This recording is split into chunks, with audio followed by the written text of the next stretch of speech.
अस्सलामुअलैकुम, मैं हूं अब्दुल गफ्फार और आप देख रहे हैं प्रोग्राम रीप्ले। और पाकिस्तान सुपर लीग की तारीख का क्या सबसे शानदार मैच हमने कल देखा है, क्योंकि इस लिहाज से मैं कह रहा हूं कि जब कोई टीम जीत रही हो और जीतते जीतते वो हार जाए। 19वें ओवर में स्पिनर गेंद करने आए और ऐसे लगे जैसे कि अब एक ट्रम्प कार्ड जो है वो खेल दिया गया है, कुछ भी हो सकता है। लेकिन वो ट्रम्प कार्ड, वो जो रिस्क लिया, वो जो एक बहुत बड़ा कहते हैं ना दिल किया, इतना बड़ा रिवार्ड मिलेगा कि 4 विकेटें मिल जाएंगी। और पेशावर ज़ल्मी की शानदार जीत जनाब, और बैक ऑन ट्रैक। और आपके सामने जनाब ये समरी हाई स्कोरिंग मैच, जहां पर बाबर आजम की इंतहाई शानदार सेंचुरी, 201 रन 5 विकेटों के नुकसान पर। लेकिन उसके बाद आजम खान और फिर कॉलर मुनरो की शानदार पार्टनरशिप के बाद लग ऐसे रहा था जैसे आपको प्रॉब्लम होनी नहीं चाहिए। और हमने बहुत दफ़ा बात की थी इस पूरे टूर्नामेंट में कि बड़ी बैटिंग डेप्थ है इस्लामाबाद की, ऑलराउंडर्स हैं। बट ये होता है कभी कभी, और हमने इसमें थोड़ी बात की थी कि स्पेशलिस्ट भी स्पेशलिस्ट ही होता है भाई। और कभी कभी ये बहुत सारे ऑलराउंडर्स जब एक साथ गिरते हैं तो सब गिरते ही चले जाते हैं, और ऐसा ही कल कुछ हुआ। और हैदर अली हो, चाहे इमाद वसीम हो, चाहे आप बात करें फ़हीम अशरफ की, कोई भी जो है वो आरिफ याकूब को समझ नहीं पाया। और ज़ल्मी की एक बड़ी शानदार जीत, इस पर बात करेंगे। मेरे साथ मौजूद हैं रोज़ की तरह पाकिस्तान के फॉर्मर इंटरनेशनल क्रिकेटर और इस पर डोमेस्टिक कोच गुलाम अली साहब। और गुलाम अली साहब, पहले क्विकली, क्या है वो कहते हैं ना, snatching win from the jaws of defeat, और वो जो शिकस्त आप जबड़ों से निकालते हैं, उस लिहाज से तो इस तरह का क्या है मैच बहुत ही कम देखा गया है। देखिए मैचेस तो बहुत अच्छे हो रहे हैं, लेकिन कल का मैच जो है इस पीएसएल की एक और जो है ना पॉपुलरिटी में इजाफा कर रहा है, हाइप जो बना रहा है। और जिस तरह आपने अभी जिक्र किया कि 2 ओवर्स में 21 रन थे, 7 विकेटें और सारे आपके पावर हिटर मौजूद थे, इंक्लूडिंग कॉलिन मुनरो। बिल्कुल, ठीक है ना, वो स्टंप हुए, उसके बाद पूरी कहानी पलट गई। लेकिन credit goes to Arif Yakub.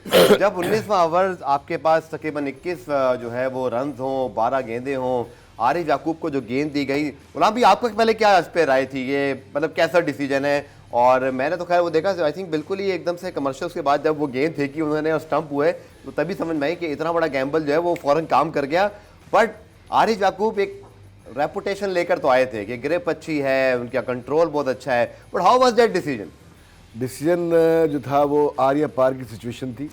Bowling option इनके पास साइम अयूब थे और एक आध बॉलर और थे, तो वहाँ पे जो आर्या पार की सिचुएशन में गैम्बल किया गया। ऑल्दो कि आरिफ याकूब थोड़ा लूप के साथ गेंद करते हैं, लेकिन कल उन्होंने डेथ ओवर में जो बॉलिंग की है और अपने बॉल को जिस तरह उन्होंने लो ट्रैजेक्टरी से बॉल की और डिप कराया बॉल को, जहाँ पे क्रॉस लाइन खेलना या बड़ी हिट मारना मुश्किलात थी। और जो हमने देखा कि जो भी क्रॉस लाइन खेलने गया वो उसको मडल नहीं कर सका, क्योंकि गेंद थोड़ा लो रह रही थी। लेंथ इतनी शानदार थी जहाँ पे आपको बैकफुट पे जाना मुश्किल हो रहा था, न फ्रंट फुट पे आपको स्ट्रोक लग रहे थे। तो आरिफ याकूब मैं कहूँगा कराची में चूँकि T20 क्रिकेट बहुत पॉपुलर है और रेगुलर खेलते होंगे, और यहाँ पे जिस तरह हिटिंग होती है तो उसका थोड़ा सा मैं समझता हूँ एक्सपीरियंस शो किया उन्होंने आरिफ याकूब ने, और कमाल ओवर किया है और हिस्ट्री बना दी उन्होंने कि 1 ओवर में 4 विकेटें PSL की। तो ड्रीम कम ट्रू, यानी कि ऐसे कभी कभी हादसात होते हैं आपकी ज़िंदगी में जो हमेशा आपके लिए यादगार बन जाते हैं। अल्लाह ताला और कामयाबी दे आरिफ याकूब को। लेकिन कल का जो ये एक मैच था, मैं समझता हूँ न सिर्फ आरिफ याकूब को बल्कि लोगों को मुद्दे तो याद रहेगा। बिल्कुल, आपने ठीक कहा। और एक्साइटिंग PSL दिन ब दिन बनती जा रही है। और अब आज भी आपको पता है कि मुल्तान लाहौर का मैच है। मेरी एक पर्सनल ख्वाहिश ये है कि लाहौर आज जीते, ताकि इस टूर्नामेंट में जान आए और जो स्पेशली लाहौर के फैंस हैं उनको कुछ चीयर्स करने का मौका मिले, बिकॉज बहुत ज़्यादा उन्होंने स्ट्रगल देख ली है। शाहीन शाह अफरीदी और मोहम्मद रिजवान आज आमने सामने होंगे, इस मैच के ऊपर भी बात करेंगे। लेकिन पहले कल के मैच के हवाले से पैकेज दोबारा देखते हैं, जो कि ये हाईलाइट्स हैं जो बार बार आप देखेंगे, चाहे आप किसी भी फ्रेंचाइज से हैं। शायद अगर आप इस्लामाबाद से नहीं हैं तो फिर वो और बात है, वरना बाकी फ्रेंचाइज या क्रिकेट फैंस ज़रूर इसको देखने चाहेंगे हुआ क्या ऐसा जब मैच। ये ऐसे मैच से गुलाम भाई ने बिल्कुल ठीक कहा कि जब आप किसी और लीग में भी सुनते हैं ना कि 12 गेंदें थी, 21 रन थे, 7 विकेटें, तो हुआ क्या होगा यार, दोबारा जाके देखते हैं, फिर देखते हैं। तो ये उस तरह का मैच था जो एक लीग को और क्रिकेट को भी ना बड़ा खूबसूरत और एक कहते हैं ना गेम ऑफ अनसर्टेनिटी जिसको कहते हैं, उसको बनाया उन्होंने। आप जाके फिर इसकी झलकियाँ देखिए। कल आरिफ याकूब का मैजिकल स्पेल, और इस्लामाबाद जीतते जीतते यह मैच हार गया और पेशावर को तीसरी जीत मिली। सो जनाब दोबारा आते हैं कल की जी मैच समरी के ऊपर। और 201 सबसे पहले बाबर आजम की शानदार सेंचुरी, लेट्स नॉट फॉरगेट के एक ऐसी विकेट पर जहां पर पहले रन्स बने, फिर विकेटें गिरी, उसके बाद उन्होंने अपने आप को फिर से जो है रीएडजस्ट किया। उसके बाद जो हुनैन के ओवर में जहाँ उनको पता था कि इनएक्सपीरियंस बॉलर है, उसको आई थिंक क्रिकेट सिखाई कि आपने अगर इंटरनेशनल लेवल पर अच्छे बॉलर को गेंद करनी है तो फिर आपको कितना ख्याल रखना पड़ता है। नॉट टॉक अबाउट T20 100 गुलाम भाई, जो कि 220 के 230 के मैच भी हो सकते हैं, लेकिन जहां एक स्ट्रगल कर रही हो टीम, सेकंड हाईएस्ट स्कोर 38 है उनकी टीम के अंदर, वहां पर आप पूरी टीम को साथ लेकर चलें, फिर मैच को आखिर तक लेकर जाएं। वो जब बात कर रहे थे कि बाबर आजम आखिर में फिनिश करें, वो उन्होंने कुछ आपकी बात भी लगता है सुन ली। कल उन्होंने जो लेट फ्लरिश किया है वो बहुत ज़रूरी था, चूँकि कल रॉबमन पावल भी नहीं चले, कल आसिफ अली भी इतना ज़्यादा जो है उन्हें रन तो किए लेकिन उस तरह नहीं किए। तो वेरी क्वालिटी जो शायद बाबर के अपने कैरियर के अच्छे T20 100 में से एक है ये। मैंने बाबर को आज तक ऐसा खेलते नहीं देखा। आपसे मैं बार बार कह रहा था कि बाबर का रोल 15 ओवर के बाद ख़त्म हो जाता है। क्यों? क्योंकि पावर हिटिंग करना उनके लिए मुश्किल होती है। पावर हिटिंग की अंडरस्टैंडिंग होनी चाहिए। सोशल मीडिया पे कल एक तूफान मचा हुआ था कि बाबर आजम ने अपने क्रिटिक्स को जवाब दे दिया। तो मैं तो चाहूँगा कि अगर क्रिटिक्स अच्छी क्रिटिक्स कर रहे हैं तो उनको जवाब देना चाहिए, और ऐसी बैटिंग से तो हम बार बार खुश होंगे। वो जवाब किस तरह दिया इसको अंडरस्टैंड करने की ज़रूरत है। अंडरस्टैंड कैसे करेंगे? जब आप पावर आपके अंदर ख़त्म हो जाती है तो आप बॉल के पेस को यूज़ करने जाते हैं, तब आपकी पावर हिटिंग में कन्वर्ट होती है, यानी कि इम्प्रोवाइजिंग। कल बाबर आजम ने पावर हिटिंग नहीं की, कल इम्प्रोवाइजिंग शॉट खेले, स्क्वायर ऑफ द विकेट, और जो सामने मिली, अगर उन्होंने छक्के भी मारे, सामने 2 छक्के मारे तो जस्ट बाउंड्री लाइन के बाहर गिरे वो। तो इसका मतलब है कि बाबर आजम ने अपने खेल को मुसलसल चेक करते हुए अपने बिल्कुल डायमेंशन चेंज की, और वो पावर हिटिंग से इम्प्रोवाइजिंग की तरफ आ गए, जहाँ पे उन्होंने ओवर्स में 12 रन, 13 रन, 14 रन इस तरह लेने शुरू किए। तो यही एक बैट्समैन की समझनी चाहिए कि मेरे अंदर जोर बाजू में ताकत कितनी है, उस ताकत का मैंने इस्तेमाल कैसे करना है कि मैं पॉपुलर हूँ, मेरी टीम पॉपुलर हो, मेरी टीम जीते और मेरा नाम हो, मेरी टीम का नाम हो। हम तो चाहते हैं अपनी कंट्री के लिए भी ऐसा खेलें, और इस इनिंग में मैं समझता हूँ कि बाबर आजम को एक नई सोच दी होगी, और इस सोच से पाकिस्तान को यकीन बहुत फ़ायदा होगा। और स्ट्राइक रेट की हमेशा बात करता हूँ, कल बाबर आजम का स्ट्राइक रेट 176 था, बिल्कुल, जो कि इनके करियर में आपको बहुत कम नज़र आएगा। तो टॉप ऑर्डर बैट्समैन का इतना स्ट्राइक रेट होना, उनके साथ मैं साइम अयूब को क्रेडिट दूंगा कि इनकी जो पार्टनरशिप है, मेरे ख्याल पूरे PSL में ऐसी ओपन जोड़ी नहीं है, बिल्कुल। और लकीली ये भी है, क्लासी भी हैं, लकीली दोनों पाकिस्तान के लिए कंसिडर होते हैं T20 में। तो साइम अयूब 180 के स्ट्राइक रेट से, 176 के स्ट्राइक रेट से, तो यकीन करें कि इस तरह की क्रिकेट लोग देखना चाहते हैं।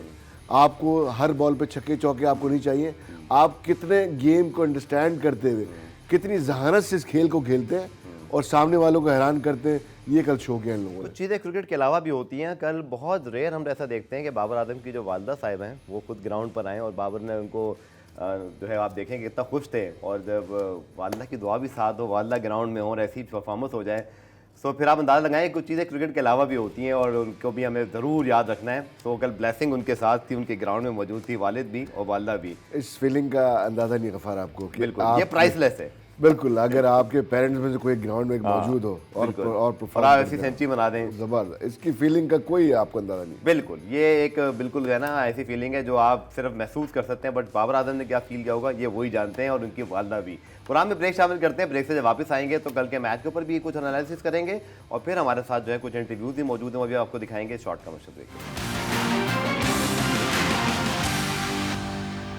तो जनाब एक ज़बरदस्त मैच, और इस्लामाबाद के लिए भी प्रॉब्लम है, और पॉइंट्स टेबल भी आपको कुछ देर में दिखाते हैं, क्योंकि 4 मैचों में 3 शिकस्तें उनको हो गई। बट पेशावर ज़ल्मी का जो गुलामी टर्न अराउंड हुआ कि तो पहले 2 मैचेस हारने के बाद 3 मैच आप जीते, वो कहते हैं ना peeking at the right time. फिर उनकी बॉलिंग रिसोर्सेज को लगता है उन्होंने बड़ा अच्छा समझ लिया है कि उनके पास क्या रिसोर्सेज हैं, उनको कैसे इस्तेमाल करना है और क्या एंगल्स हैं किस तरह, और एक अच्छी कोऑर्डिनेशन नज़र आ रही है कि पता है कि हम मतलब यहाँ पे शाहीन या शमसी या मोहम्मद आमिर या इस तरह की, लेकिन जो हैं उनसे काम लेना है।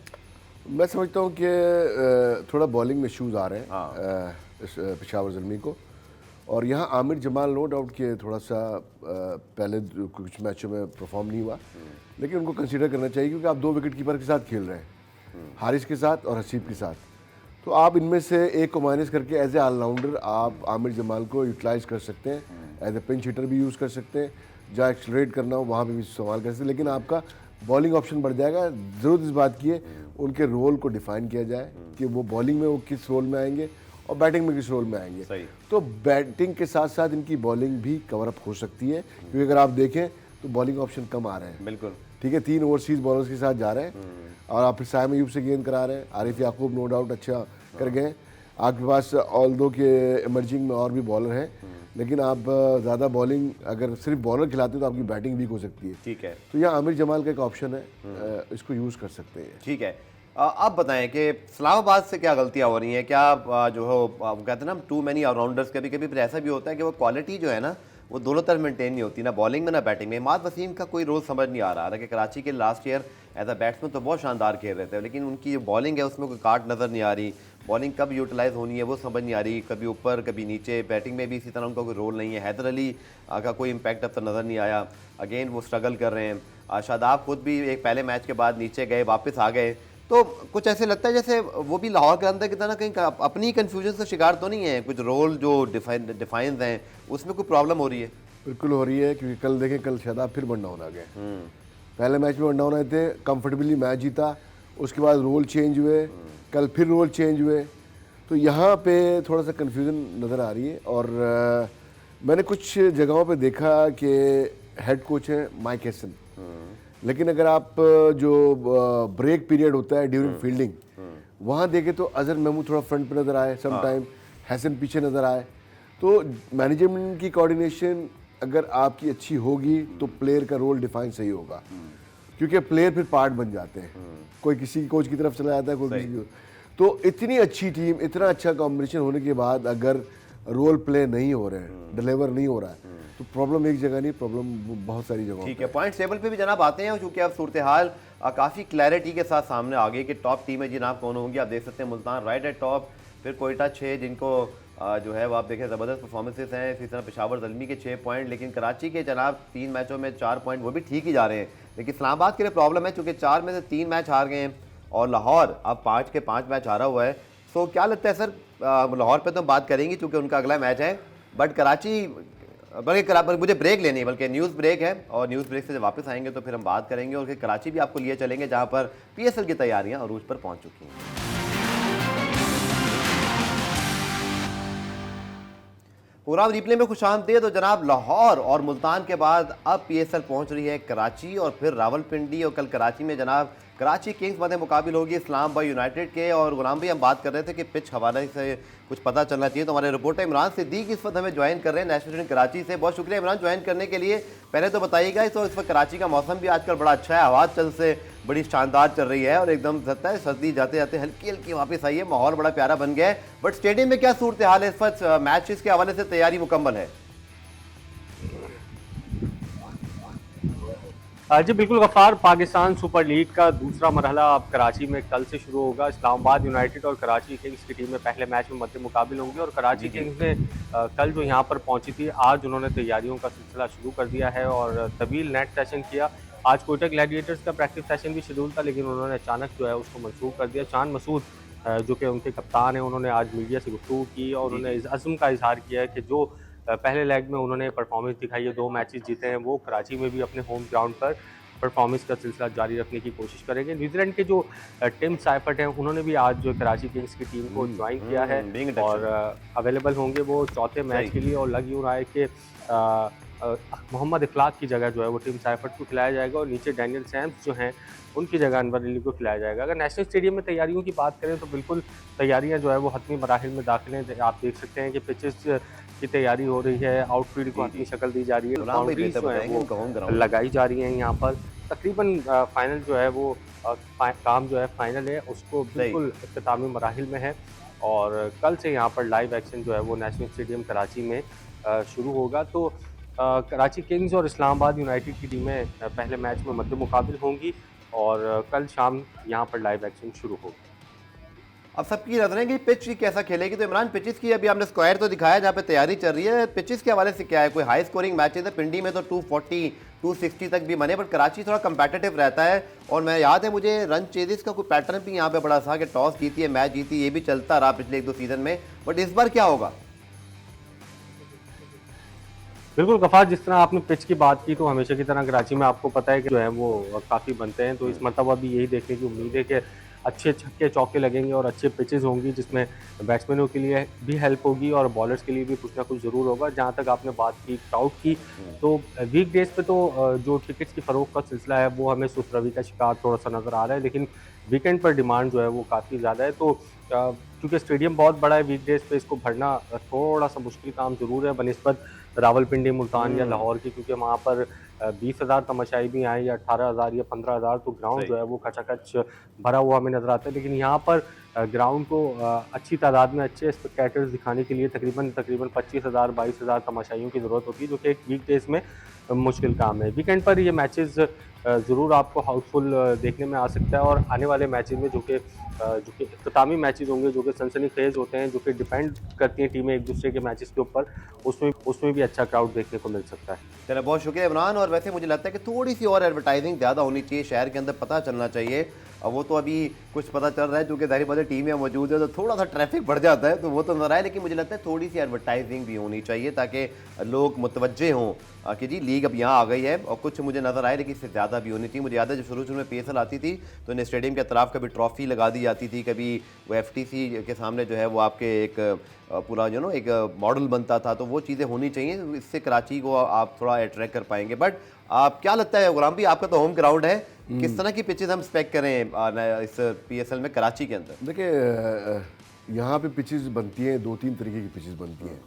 अगर यहाँ पिच से घास बिल्कुल साफ कर दी जाए तो लो एंड स्लो हो जाती है, स्पिनर्स थोड़ा हेल्प करती है। ठीक है। लेकिन अगर उस पर थोड़ी सी अगर घास की लेयर होती है तो फिर बल्ले पे बॉल अच्छा आता है और वहाँ पे बैटिंग ओरिएंटेड हो जाती है। ठीक। और अगर घास थोड़ी ज़्यादा छोड़ दी जाए तो ये कराची में सीम एंड स्विंग मूवमेंट समुद्र के पास बिल्कुल, आपको खासतौर पता पर डे नाइट मैच में। तो जो स्क्वायर में देख रहा हूँ लग रहा है कि थोड़ा स्लो साइड पे मुझे पिच लग रही है। वैसे टीवी पे देख के इतना अंदाजा नहीं होता है, लेकिन अट्रैक्शन जब भी आएगी जब बल्ले पे कल बॉल जी आएगी। कराची किंग्स शान मसूद प्राउडली कल अपनी टीम को कराची में लीड करेंगे। कराची से उनका ताल्लुक है और बड़े खुश थे जब उनको कराची का कप्तान बनाया गया, और अच्छा सीजन का आगाज भी उनको मिल गया। टिम साइफर्ट भी ज्वाइन कर चुके हैं, तो मुझे लगता है इस्लामाबाद के लिए टफ मैच जो है वो कल उसका मुंतज़िर है। बट पहले अब आज के मैच की दोबारा बात करते हैं ना। Again Lahore playing in Lahore, और आज उनका मुल्तान से टफ मैच है। लेकिन मुल्तान भी अपने ज़रा शेर जो है अपने कछाड़ से बाहर निकला है, अब दूसरी जगह पर आया है। तो क्या आसान होगा उनके लिए थोड़ा सा कि वो जिस तरह की परफॉर्मेंस वहाँ दिखा रहे थे? और अब क्या करे लाहौर? मैं तो सिर्फ आपसे पूछ ही सकता हूँ, मेरे पास तो सारे ऑप्शन ख़त्म हो गए हैं। क्या कर सकते हैं वो? लाहौर को बिलीव करना पड़ेगा अपने जो प्रोफेशनल प्लेयर हैं जो उन्होंने हायर किए हुए, ब्रेथवेट है, सिकंदर रजा ये अपना अच्छा कहा बिलीव, मैंने कहा खिलाना पड़ेगा, खिला तो रहे हैं, बिलीव नहीं कर रहे हैं। उन पे ट्रस्ट करना पड़ेगा, उनको रोल ज़्यादा देना पड़ेगा एज कम्पेयर टू इनके डेवलपमेंट प्रोग्राम के प्लेयर के मुकाबले में। ये यंग प्लेयर, इनएक्सपीरियंस प्लेयर के कुछ मुकाबले में अनऑर्थोडॉक्स कर सकते हैं किसी को, जैसे मिर्जा ताहिर बेग लास्ट टाइम अच्छा खेल रहे थे, कहीं उनको ऊपर ले जाएं, सिकंदर रजा को कहीं ऊपर ट्राई कर लें, कुछ डेविड वीज़ा को लाएं, कुछ क्या कर सकते हैं? कुछ आउट ऑफ बॉक्स कर सकते हैं बैटिंग लाइन में, वो भी जब फखर नहीं चल रहे हैं। आउट ऑफ बॉक्स में इनके पास ऑप्शन नहीं है, और आप आउट ऑफ बॉक्स यही कर सकते हैं कि फ़खर जमान को ड्रॉप कर सकते क्योंकि हैं। अब्दुल्ला भी खेल रहे थे, अब्दुल्ला को भी फिर बिठा दिया, हालांकि वो एक अच्छा प्लेयर है, कॉम्पैक्ट प्लेयर। देखिए मैं फ़खर जमान पे आप बात करना चाह रहा था कि फ़खर जमान का हम पिछले 1-1.5 साल से रोल देख रहे हैं, बल्कि ज़्यादा हो गया है। वो ओपन नहीं कर रहा है, पाकिस्तान के लिए ओपन नहीं कर रहा है, वन डाउन या मिडिल ऑर्डर खेल रहा है। सही है। तो ये इतना बड़ा इवेंट है, आप अगर पाकिस्तान के लिए आपका रोल है तो आपको उस रोल में लाहौर के अंदर को यूज़ करना चाहिए ताकि पाकिस्तान को भी उसका फ़ायदा हो। यहाँ फ़खर जमान ओपन आ रहे हैं और वो परफॉर्म नहीं कर पा रहे, तो अगर ये आउट ऑफ द बॉक्स जाना चाहते हैं सही है, तो फ़खर जमान को वो रोल दें जो पाकिस्तान के लिए उनको रोल मिला हुआ है। ओके, उस रोल में अगर देखें, हो सकता है वहाँ पे फ़खर जमान अच्छी परफॉर्मेंस करें। उसके अलावा बॉलिंग ऑप्शन उनके पास इतने ज़्यादा नहीं है, उनके ज़्यादातर जो बॉलर्स है वो इनएक्सपीरियंस है। सिकंदर रजा के 4 ओवर ज़ाया हो रहे हैं, आप कह रहे हैं ऑप्शन नहीं है। हाँ, वो यूटिलाइजेशन नहीं है ना, यूटिलाइजेशन नहीं होगी ना, ये प्रॉब्लम। चलिए पुराना में ब्रेक लेते हैं, बिल्कुल। ब्रेक से जब वापस आएंगे तो फिर तबरेज शमसी भी हमारे साथ मौजूद होंगे, उनसे बात करेंगे शॉर्ट कमर्शियल ब्रेक।